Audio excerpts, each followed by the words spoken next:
I'm Kiana.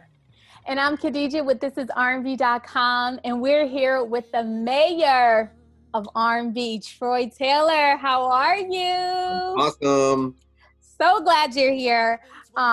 You've worked with such iconic artists such as Whitney Houston, Aretha Franklin, Boyz II Men. I mean, the list is endless. Can you give us a little insight on what it was like working with such artists?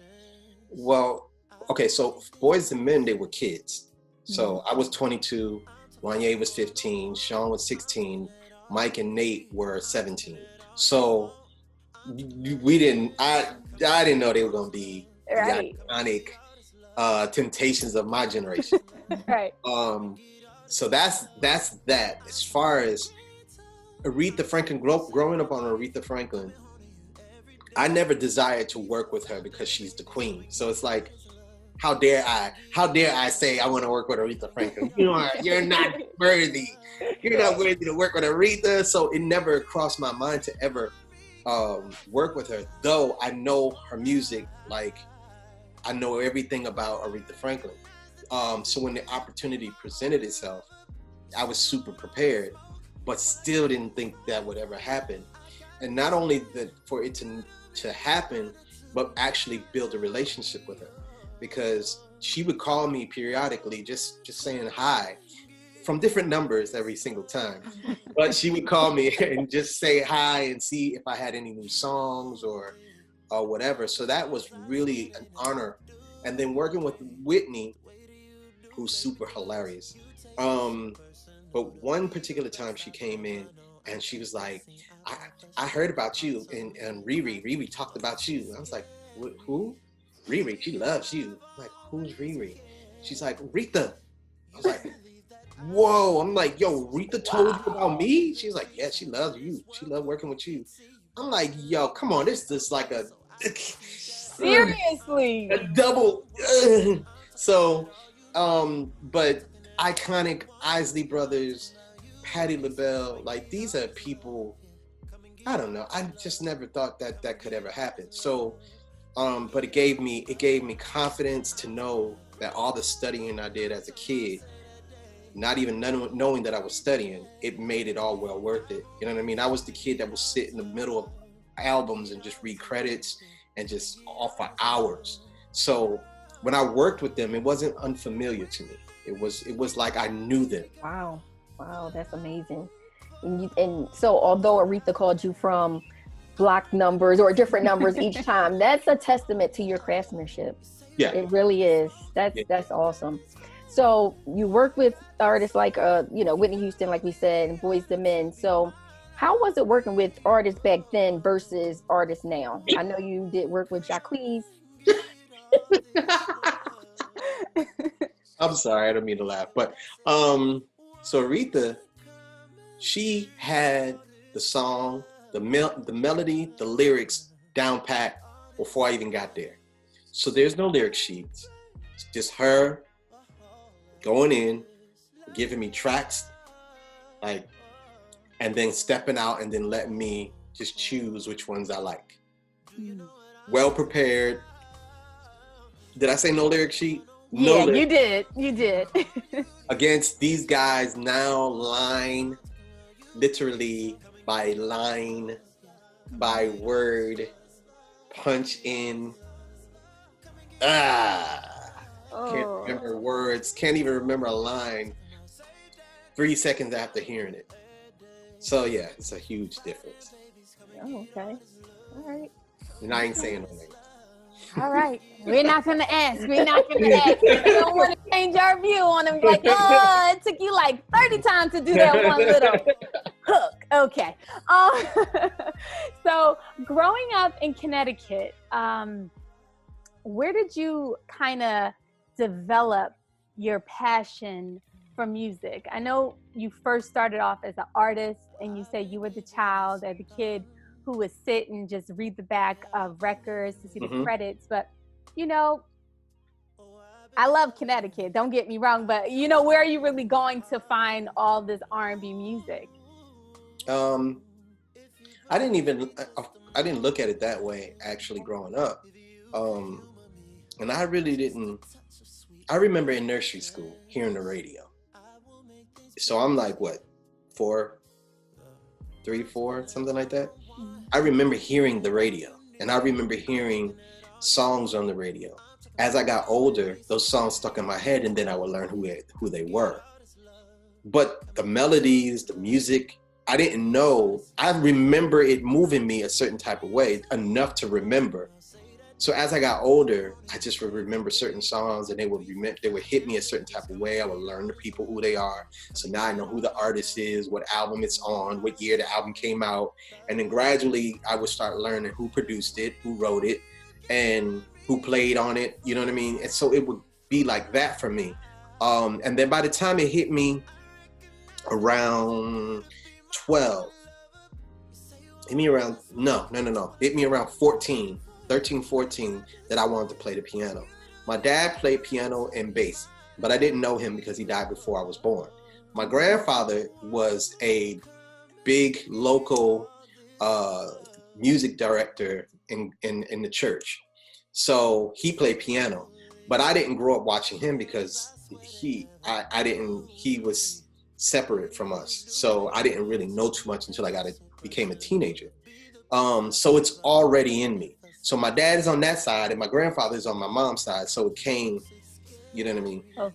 So it's in me. So it wasn't until I went to my brother's talent night.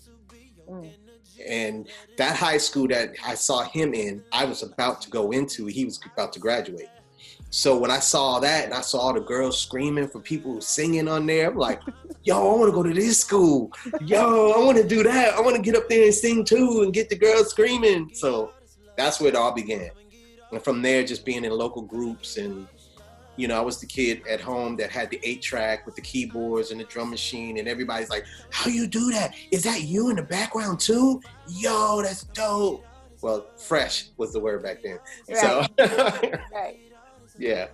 Okay. All right. So you were signed to Motown before you turned 21. Yeah. Mm-hmm. By the time I was 21, I was signed to Motown. Yeah. So by the time you're 21, you're signed to Motown. You're working with artists like Boyz II Men, and now you're the mayor of R&B. You've had over 3 decades in the industry, still going strong. Mm-hmm. How do you stay so relevant and current in the industry? I keep myself around the youth, and so since I still believe in artist development, I've always believed in it, and really, even though the labels don't do it anymore, it's still the only way we're going to get iconic artists, the ones that are developed, not the oops TikTok. Nothing against the oops TikTok artists, but they tend to be developed during the journey rather than before the journey. And so I keep myself around the youth mainly to inspire, educate, develop. And in that's where I learned lingo, what's going on. Oh, they don't say that no more, they say this. Oh, they don't do that anymore, they do this. And so I automatically keep up by just being around them. People say that R&B is dead. I beg to differ. I mean, I feel like everyone on this call right now could say we just disagree with that. And, you know, we feel like it's even more relevant now as yourself. Could you elaborate on that? Well, I don't think it's dead, and I don't think it ever died. I think, all right, just to get a little spicy up in here, like, we created a lane for our music to automatically make it old. Okay. We created Urban AC. Urban AC is an urban adult contemporary. So you take a Charlie Wilson and you put him on Urban AC. Why can't he be on the mainland? Why he can't be with the main? Why you got to be Urban AC? So now that says R&B goes over there. There was a time growing up where it had the R&B charts, and then you had the rap charts. Rap, because it wasn't hip hop, it was rap charts. Right. You had the pop charts, you had the rock charts, you had the jazz charts. And so then it went to R&B, hip hop, same chart. A few years later, hip hop R&B. And then Urban AC is for all the R&B artists who don't have a hip hop undertone, goes to the Urban AC. Who created that list? We did. No other genre of music does that. Pop music don't do that. They don't treat freaking Mick Jagger like that. They keep him on the pop charts. They keep him on the rock charts. They keep him there. They honor their iconic, you know, we're the only ones that make ourselves old. Oh, he old. Oh yeah, my mom used to listen to that. We're the only ones that do that. So R&B didn't die. It just shifted over to the old side, the urban AC, you know, adult contemporary side. Because you still have Kevin Ross. You still have you still have what's his name? I can't even think of his name. Tank, Aaron Bellinger. Tank, you have Tank, you have this one particular artist I was thinking about. You got Jay Script, he's dope, he's an upcoming. You still got Daniel Caesar, you still got her, but see, her is cool now, so she stays over on the main side because she's cool, you know what I'm saying? She hit, you know, get with the rappers and stuff, and she does features and all that stuff. And Janae's cool, you know, she's with Big Sean, you know what I'm saying? So she's cool, so she's still over here. So which is cool without him, but yeah, I know what you mean. No, I've known Janae since she was 12, so I get it, but I'm just saying that makes her cool if she right.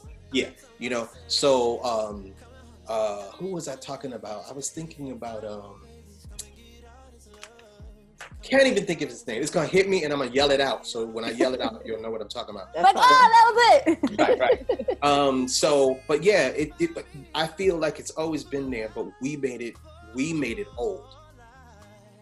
So, what is maybe one of the songs that you felt like this was it, but maybe it didn't get enough recognition or enough shine? You know, one of the songs that didn't really go all the way that it could have, and this is so random, LOL Smiley Face. Remember that song? Yes. That song was... Okay, hold up. You just said that was kind of like a fusion, right? But you're saying that they pushed that over into just like R&B hip hop versus... No. They didn't push that nowhere. They were embarrassed of the song. So they kind of like didn't support it. When we did it specifically for the kids. Because you know, when Trey came in, he kind of soared above the kids and he kind of missed. Right. You know, so we kind of felt like LOL Smiley Face, which we all do LOL as we text everybody.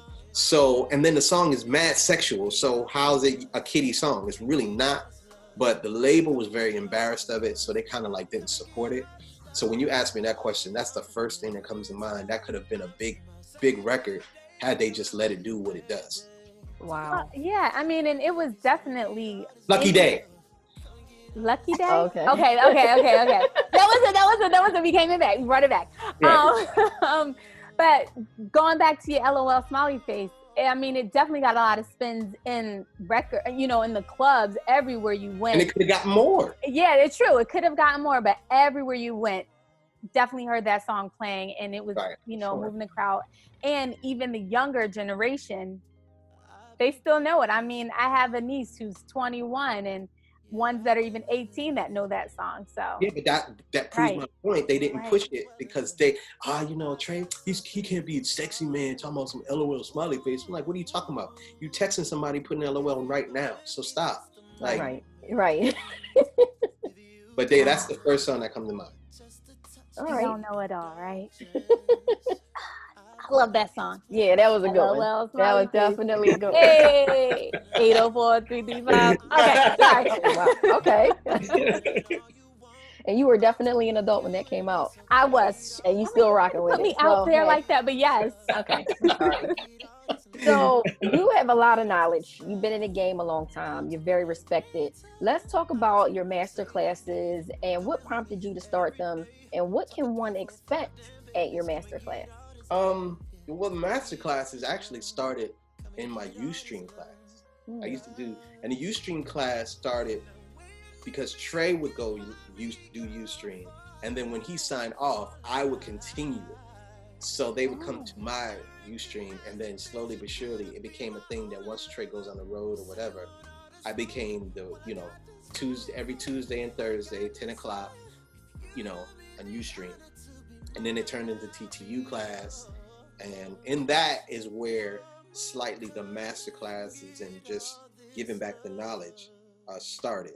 So in my master class, I really just like to make sure I educate everyone who thinks they want to be in the music industry. Everybody thinks they want to be until they get in and they realize it ain't what they thought. So my thing is to make sure you're prepared and know what's coming for you and make sure that you're ready for it. So that's pretty much in my master classes. And then acapellas. I always play acapellas. And that's to, with Trey's records, it's always to insinuate the harmonies and stuff that you could not hear in the music. So those are usually special gifts because you can't find those acapellas. Wow. That's awesome. Wow. How many people do you get signing up for your classes? A lot of people? I mean, they just tune in. I don't really, I don't really have a number or anything to my knowledge. And I stopped it for a while. Once IG Live came in, it was like everybody goes live. So now it's like not even fun anymore. But now I'm back on it because, we're wrapping up this 8th album, Trey Songz 8th album. So I kind of go back to it. So to start playing the songs, letting them know what's to come. Awesome. Yeah. So what would, a new artist who has already decided they definitely want to be in the music industry, they're like, oh my gosh, I want to work with Troy Taylor. How would they go about it? How is your, I guess I should pose it in a different way, your music selection of choosing these artists? Are you going to pick, I feel like you're going to pick quality over quantity, so how would they go about that? Or what are you, when you're scouting? Well, I don't scout and I don't. Well, I know you don't scout because you've been in the game, and it doesn't even make sense. People come to you. So if they're coming to you, how can they get with you? Well, I encourage people to always, you can hit me up. I kind of there's a gift, a specific gift that I ask God for, and that's the spirit of discernment. So that when I go to their page, I can know if I should speak to them. And that's literally how I meet people. If I go to their page, I go through, and it's a feeling that I know that I need to respond to them. So, and every single time that I respond to them, the reason comes out as, I knew it. You know what I mean? Yeah.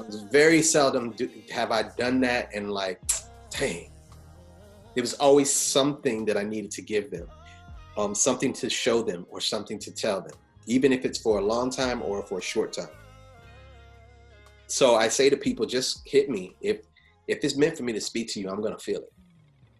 Okay. All right. So hit you on your social media account? Huh? Hit you on your social media? Yeah, people usually DM me. I've met some dope, talented artists, writers, producers in my DM. Okay. I might slide in, people. I might add, don't hit me and you be on private. That's the dumbest thing. Oh my gosh, is it not? Be absent. Yo, check me out. I'm not gonna send you a friend request. I mean, you came to me, right? Yeah, no, I'm not. Or check me out, no post. Come on, dude. Seriously, Right. So, I do go through my DMs though. Okay. So without seeing your master class, what advice do you have for an up and coming producer? Somebody who's already in the game but just starting out, or somebody thinking about getting in? I suggest that you study. Study what's going on. Study where music started as far as your generation. And when you were younger and what made you want to be a producer, study that music and study where music is now. And then understand that you're a service to the people. It ain't about them understanding who you are. It's about you understanding what they need to hear. And if you could play the music, produce the music that they want to rock to, then that's where you start accommodating. A lot of people come into this game expecting everybody to get on their style. Mm-hmm. It's like, dude, they don't know you. If they don't know you, they're not going to get down with you. You have to show them that you're worthy for them to get down on by getting down on them first. They'll get into you, give them some hits. Then they'll say to you, yo, what you got next? that's when you start. But a lot of these kids don't even want to, it's about them. Me, I, this is what I do. Yo, I got that new, you need to be down with me. And it's like, then they get mad when nobody wants to stream their music or like their music. It's like, yo, I'm fired. Are you? Or did you say you was, but not though? You know what I mean? So you got to know what's going on. You're a service to the people. You're to accommodate the people, not push your agenda as your style. Okay, that's great advice. Study, learn it. All right, thank you for that. Thank you for sharing that. What artists haven't you worked with that you would still like the opportunity to work with? Sway Lee. Who just Sway Lee, you hear that? He just hit me up before it started. We gotta finally got connected, but we gotta get it. That kid is so dope. I don't even think he knows how dope he is. But there's something in him that I really want to get to, and I feel that I can enhance. So when people ask me that question, he's usually the first person I say. Okay, I'm looking forward to that. Yeah, definitely. And what about some artists that are already, well on beyond established, would you say? Charlie Wilson. He's the only iconic R&B artist that I didn't get to yet. Now that Luther's gone, I definitely want Charlie Wilson for sure. All right, Charlie, you hear that? Uncle Charlie, hit him up. So, circling back to your masterclass, where can people go to sign up and where they can find you? I don't know, you just follow me. And I do random masterclasses. I do random IG lives. And in my IG live, if you catch me, like I said, it used to be scheduled, but now it's just random. And I did used to do masterclasses all over the world, but the pandemic shut that down. Germany, Paris, France, Amsterdam, Rotterdam, definitely have, really took this thing on the road. So I usually post whenever I'm going to go live or whenever I'm going to have a mass class and where it's going to be. Right now, it hasn't been anything because of the, pandemic. Right. Okay. So where do you see R&B going and who's leading the charge? I think it's going to go back to R&B being mainstream again, because a lot of the rappers really want to sing, if you notice. They really wish they could sing. If they could rap, they wouldn't. If they could sing, they wouldn't rap. I'm sure of it. So I think R&B is going to get back to its mainstream stage. Everything goes in a circle, so it'll get back to that. The kids are growing up now, so the whole Soulja Boy era, they're older now. So they want to hear music with substance. They don't want to hear the skippity-doo-dah anymore. So I believe it'll come back to that, and R&B will become a mainstream thing. So is there anything else you want people to know about you, or any causes that you're passionate about that you want to talk about right now? I'm right now going back to artist development. There are two particular artists that I'm developing under me, and that's Devin Culture, at Devin Culture, and Edward Beck, who his page is R&B Trooper, not Burr, Trooper. Devin is like Young Maxwell, and Edward Beck is like Young August. So it's two dynamic, soul and mainstream R&B, so to speak. Those are the two that I'm currently developing right now. And then I have Inigo Sane, who is a writer, producer, artist, all in one. So those three, he's young too, so they're incredible artists. And that's what I'm developing, as well as stay tuned for Trey's 8th album, Back Home, coming out. It's the Trey Songz, and we're getting back to that. We are waiting. Back home. Yes. Waiting for you to come back. He's back. He's definitely back. Okay. You heard it first. Exactly. Excited. All right. Definitely. Also, going back to Devin Culture, he has a project, an EP out that we put out called Cultivate. I want to encourage everybody to go check that out. This is the beginning of the journey of music, putting out content and music and stuff. So I'm really getting into getting him started. He has a lot of music, but we're spoon feeding till everybody kind of like gets to know him. Right. What's your favorite song off the EP? All of it. Okay.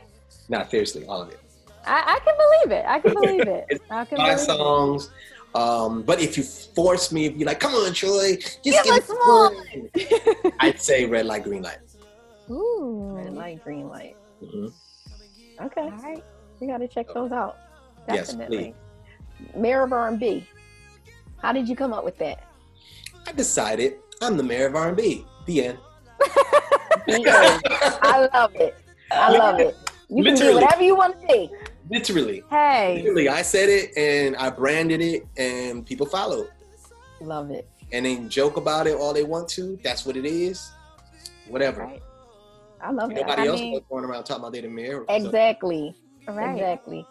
Your catalogs speak for themselves, you know, all of your work. Yep. Give us your handles. You can be the president, you can be whatever. Exactly. I am at Troy Taylor TTU. Okay. Perfect. Well, it's. Oh, yeah, Instagram and Twitter. Yeah. Okay. I don't be on Twitter like I should. I mean, I thought everybody be on Instagram. I found out that everybody still be on Twitter. I'm like, dang, I didn't know. Now you know. Based off of all the verses that have been going on, who is the artist, producers, you know, that you think would be a good battle? The only person that could go that we would want to see, like just like the level of Monica and Brandy, the only one we would have wanted to see is Mariah and Whitney. And because Whitney's personality, she would have cut up. She would have cut up so much, and Mariah would have been like trying to be, Mariah, but Whitney would have just been Whitney, and it just would have been so hilarious to see them two together. So I can't even see. Someone said Mariah and Mary, and I don't see that. I think Mary's gonna have to go up against a dude, because ain't nobody messing with Mary. So, and then Mariah, we just still need. She would have. I don't know, because I just don't want to see Mariah and Mary. I know I don't want to see that. That's a mismatch to me. Mariah and Tony. Just having this discussion earlier. It just hit me. Mariah and Tony Braxton would be dope. Mm-hmm. Yeah. Okay. Oh yeah. Okay. Yeah, standing on that one. All right, okay. Standing on it firm. B2K and Pretty Ricky. Okay. Oh. Mm-hmm. I think that would be interesting. Trey against who?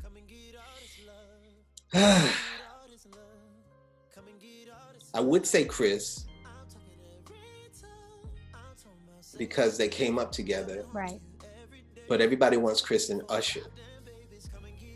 And Chris Brown has already said that's not happening. Right. He said it ain't happening. He ain't doing it, period. Right. But Monica did too, so. Maybe. She ended up doing it. The fans can hope and wish, right? Trey and... Dang. No. Trey and Neo already did it. Right. Trey and... I could never... I've already tried to think of Trey and somebody, so I couldn't even think of anybody yet. Yeah. So if a producer wants to go against you with it? I would be, but I don't feel personally that I would have enough to do that. I don't think so. I don't think mine would be as exciting, because a lot of the stuff I did wasn't like popular. So I don't know if it'll be like, oh my God, he did that. Oh my God, he did that. I don't know. But people had asked me, and I'm like, nah, I never really been that type of producer. So I don't know. I don't know. But if someone asked me to do it, I will, of course, do it. You could definitely stand with him. You're one of the best. I appreciate that. For sure. Thank you. Thank you so much for your time. We appreciate you. Keep making that great music the world wants to hear. Thank you for having me. Keep doing your master classes. Right. I shall. People need to learn from somebody like you. Thank you. I appreciate that. Thank you, everybody, for tuning I in. might even do it live tonight. Oh, you might do a lot. Go for it live. I'm tuning in. I'm gonna follow you. Yes, please do. Tune in. All right, thank you guys for tuning in. We'll see you next time on ThisIsRnB.com. Thank you. Thank you.